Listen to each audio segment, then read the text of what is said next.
Now, there's something that I think is very important and very much understated, and that's the discussion around creative success.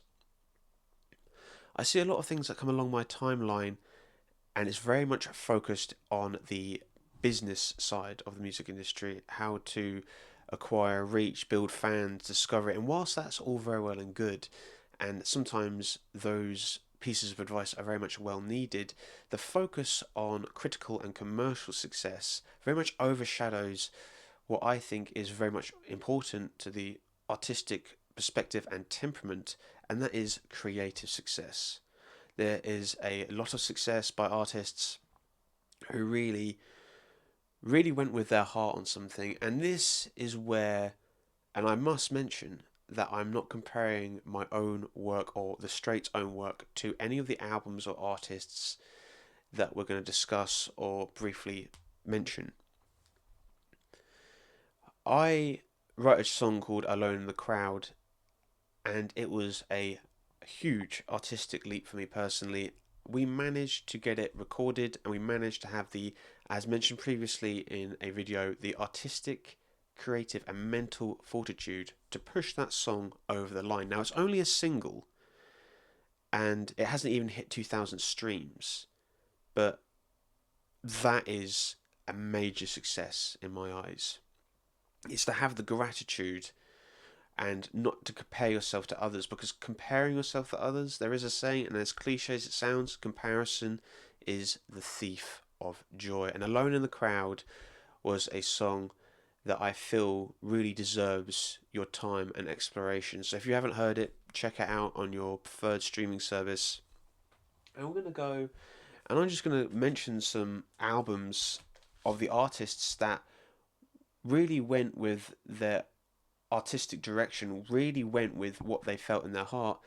And okay, Alone in the Crowd is just a single, and it's not as cohesive as an album, but I still think it's a major leap for me personally. Now, when we talk about creative success, an album like Funhouse by the Stooges, released in 1970 on Elektra, wasn't a smash hit. It didn't sell millions of records, but it is a bona fide classic and is, in my opinion, and many other people's opinion, I'm sure Henry Rollins has gone about this album multiple times, but this is an essential LP to have in your collection.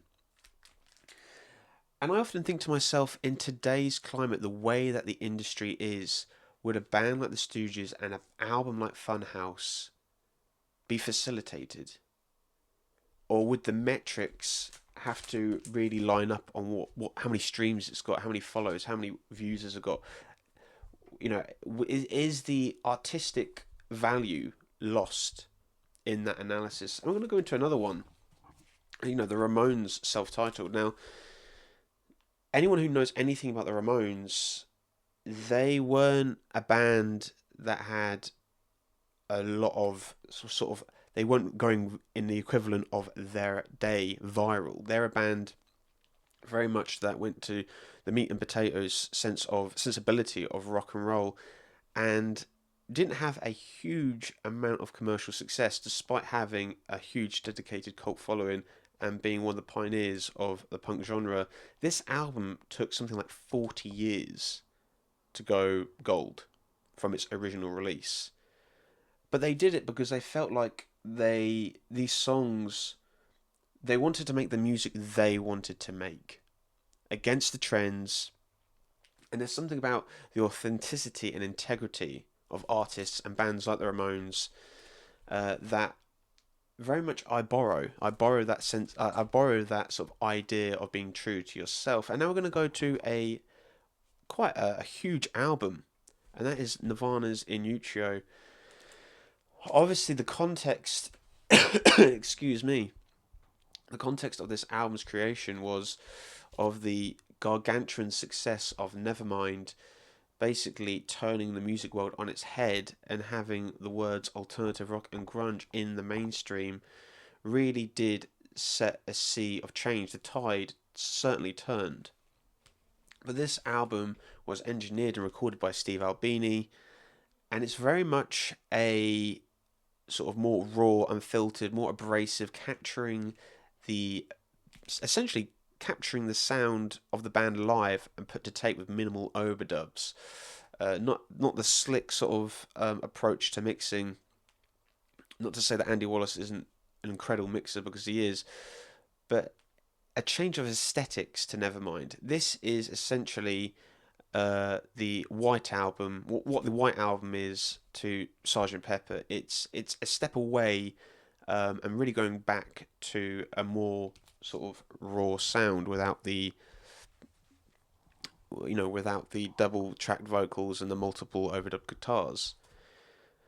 But this is what I mean. I want to sort of really discuss and talk about what it means to be creatively successful, especially in this age, because there's so much focus on the streams.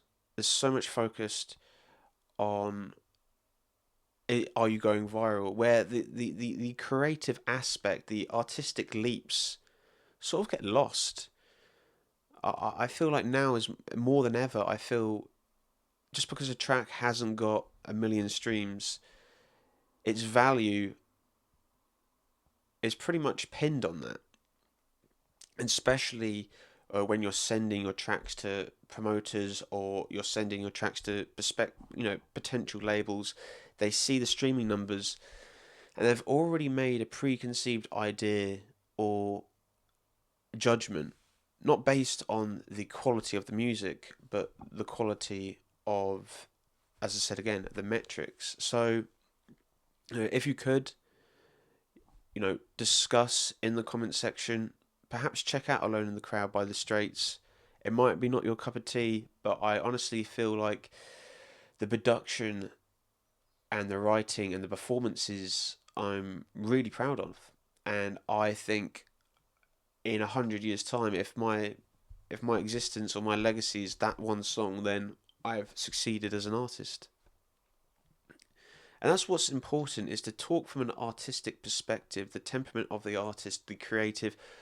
What gives you a sense of fulfillment? What gives you a sense of purpose and meaning? Especially in today's climate where things are so disposable, where things get lost. And that's why we're really focusing on pushing our catalogue as we record. And we've got recording this week, so I'll keep you up to date on that. If you like this video, and I do encourage you, if you've got one track that is perhaps your proudest artistic moment, just one track, write it in the comments, and hopefully other people will check it out.